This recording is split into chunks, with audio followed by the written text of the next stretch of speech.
ओम नमः शिवाय। आज आप सुनेंगे श्री रुद्र संहिता का 9वां अध्याय, देवी उमा एवं भगवान शिव का प्रागट्य एवं उपदेश देना। ब्रह्मा जी बोले, नारद, भगवान विष्णु द्वारा की गई अपनी स्तुति सुनकर कल्याणमयी शिव बहुत प्रसन्न हुए और देवी उमा सहित वहां प्रकट हो गए। भगवान शिव के 5 मुख थे और हर मुख में 3-3 नेत्र थे। मस्तक में चंद्रमा, सिर पर जटा तथा संपूर्ण अंगों में विभूति लगा रखी थी। 10 भुजा वाले गले में नीलकंठ आभूषणों से विभूषित और माथे पर भस्म का त्रिपुंड लगाए थे। उनका यह रूप मन को मोहित करने वाला और परम आनंदमयी था। महादेव जी के साथ भगवती उमा ने भी हमें दर्शन दिए। उनको देखकर मैंने और विष्णु जी ने पुनः उनकी स्तुति करनी शुरू कर दी। तब पापों का नाश करने वाले तथा अपने भक्तों पर सदा कृपा दृष्टि रखने वाले महेश्वर ने मुझे और भगवान विष्णु को श्वास से वेद का उपदेश दिया। तत्पश्चात उन्होंने हमें गुप्त ज्ञान प्रदान किया। वेद का ज्ञान प्राप्त कर कृतार्थ हुए विष्णु जी और मैंने भगवान शिव और देवी के सामने अपने दोनों हाथ जोड़कर नमस्कार किया तथा प्रार्थना की। विष्णु जी ने पूछा, हे देव, आप किस प्रकार प्रसन्न होते हैं तथा किस प्रकार आपकी पूजा और ध्यान करना चाहिए? कृपया कर हमें इसके बारे में बताएं तथा सदुपदेश देकर धन्य करें।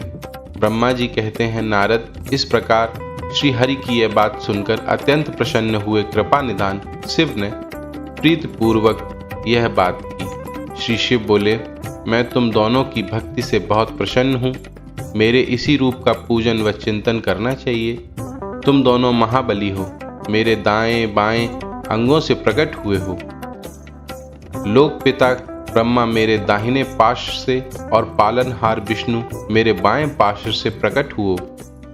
मैं तुम पर भली भांति प्रसन्न हूँ और तुम्हें मनोवांछित फल देता हूँ। तुम दोनों की भक्ति सुदृढ़ हो।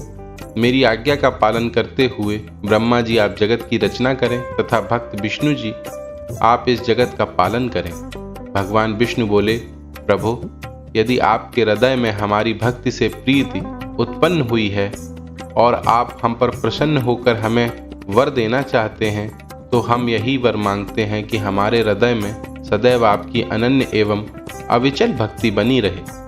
ब्रह्मा जी बोले, नारद, विष्णु जी की यह बात सुनकर भगवान शंकर प्रसन्न हुए। तब हमने दोनों हाथ जोड़कर उन्हें प्रणाम किया। शिव जी बोले, मैं सृष्टि, पालन और संहार का करता हूँ। मेरा स्वरूप सगुण और निर्गुण है। मैं ही सच्चिदानंद निर्विकार पर ब्रह्म और परमात्मा हूँ।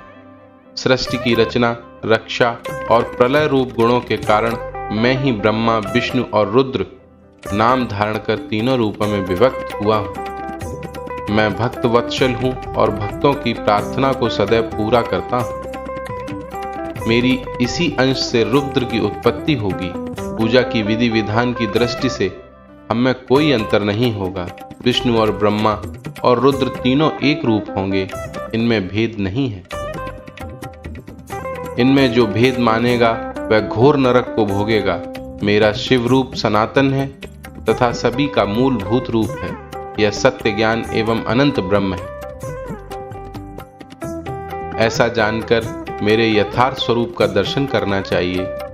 मैं स्वयं ब्रह्मा जी की प्रकृति से प्रकट होऊंगा। ब्रह्मा जी, आप सृष्टि के निर्माता बनो। श्री हरि विष्णु इसका पालन करें तथा मेरे अंश से प्रकट होने वाले रुद्र प्रलय करने वाले हैं। उमा नाम से विख्यात परमेश्वरी प्रकृति देवी हैं।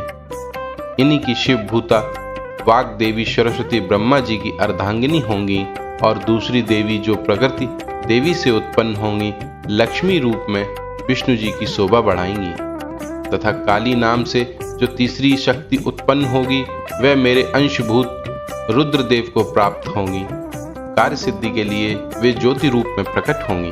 उनका कार्य सृष्टि, पालन और संहार का संपादन है। मैं ही सृष्टि, पालन और संहार करने वाले रज आदि तीनों गुणों द्वारा ब्रह्मा, विष्णु और रुद्र नाम से प्रसिद्ध हो 3 रूपों में प्रकट होता हूँ।